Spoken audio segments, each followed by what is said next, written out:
Here are the things that I liked about the Onyx Boox page. I haven't used e-readers in quite some time. My last one was a 2016 Kobo Aura. But the first thing that stood out to me was its speed. It's blazing fast, to the point I almost forgot I was using an e-ink device.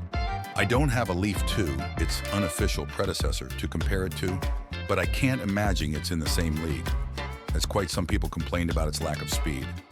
The page's speed and smoothness is the reason I picked it over other options I considered, such as the Leaf 2, Kobo Sage, Kobo Libra 2, Kobo Forma, Pocketbook Era, and others. The option to choose your own default app to read books is so nice. I'm using NeoReader for ebooks and Creator for PDFs, and it's just perfect for me. Overall, I really enjoy Android on it. Using Google Play or downloading an APK using the built-in browser, it's all up to you. Love it. Apps work remarkably well. I expected the experience to be rather poor because of the limited refresh rate of e-ink. But every app I tried so far has been working perfectly. Obviously, you shouldn't use it for video or drawing apps, for instance, but it is very nice for reading and news apps. Because of the Google Play Store and the possibility to sideload APKs, you would theoretically be able to run all the same apps that you would on a regular tablet. However, keep in mind that e-readers generally lack processing power compared to regular tablets, so I would not recommend them for internet browsing or social apps.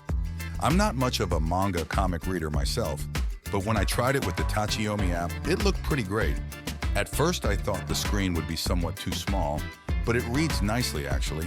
All the options to use dictionaries and translation options in whatever way you prefer and with whatever app you want is really great for me, especially as I'm currently trying to learn some German. Regarding battery, I don't have to worry about it at all. I read about an hour daily during my commute, and I have charged the device just twice since I got it a month ago. I think I have the backlight on at 50% about half the time.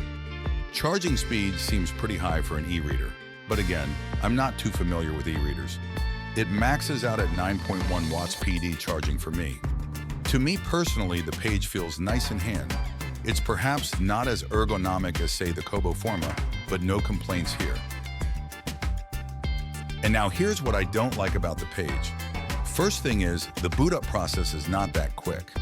But I disabled the auto turn off setting, but of course, I left auto standby on. And I'm not looking back. As I mentioned, I'm still very happy with battery life. The e-reader is a fingerprint magnet, and by that I mean the black bezels in the back, not the screen. It doesn't bother me as much, but I know it can be a con for some. I wish it was 7.8 or 8-inch instead of 7. The page's size and weight make it very pocketable though. Regarding ghosting, I actually noticed it ever so slightly, but only when I used the web browser.